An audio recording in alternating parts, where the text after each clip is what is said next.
So I was editing one of my recent videos and came across this video of someone growing hydroponic radishes. And honestly, it completely caught me off guard.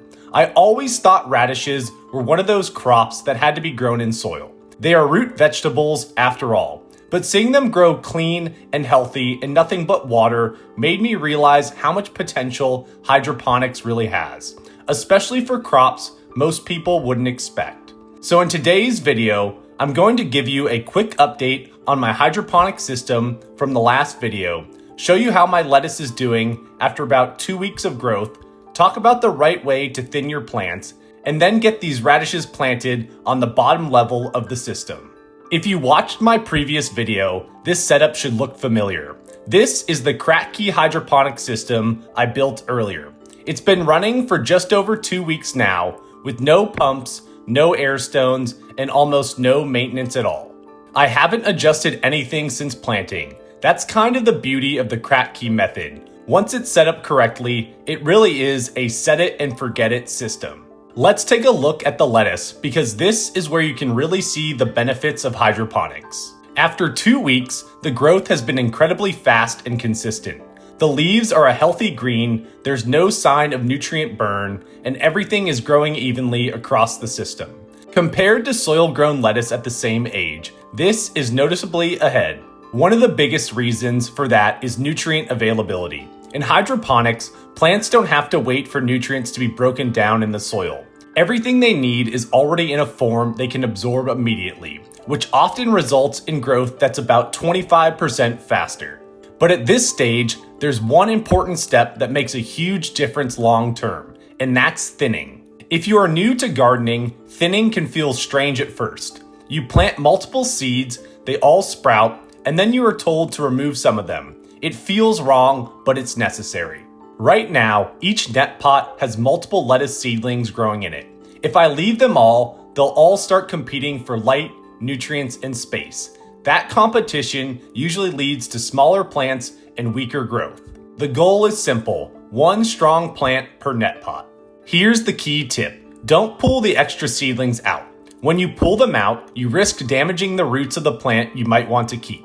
Instead, grab a clean pair of garden snips, look for the healthiest seedling in each pot, the one with the thickest stem and the most developed leaves. Keep that one and carefully snip the others at the base, right at the surface of the grow medium. This keeps the main plant's roots completely undisturbed, and the trimmed seedlings will naturally break down in the grow medium over time.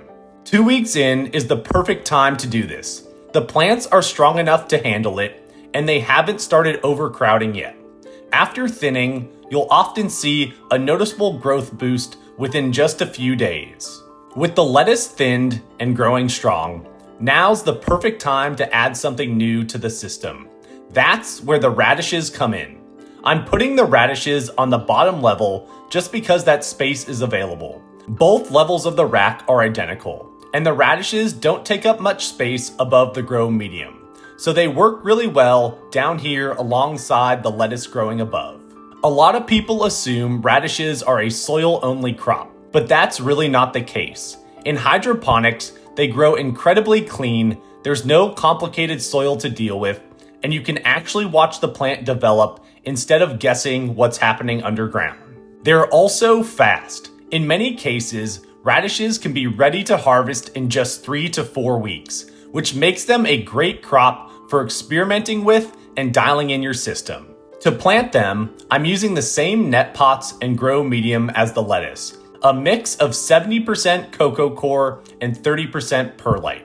This combination holds moisture well while still allowing plenty of airflow for the roots. I fill each net pot, make sure all the side holes are covered to block the light, then plant the radish seedlings directly into the medium.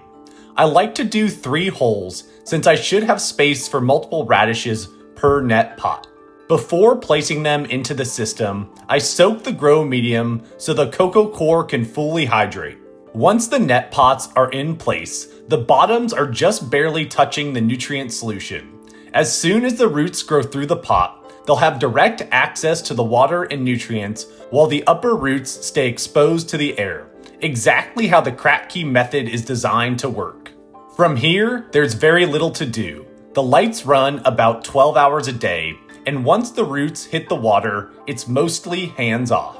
What I love about hydroponics is how it challenges a lot of assumptions about gardening. You don't need soil, you don't need a backyard, and you don't need complicated equipment to grow fresh food at home. If you've ever thought hydroponics was too complex, or that crops like radishes just wouldn't work, I hope this video shows you what's possible with a simple setup like this. If you got questions, drop them in the comments. And if you want to see how these radishes turn out, make sure to subscribe. I'll be sharing updates and the harvest soon. And as always, happy growing.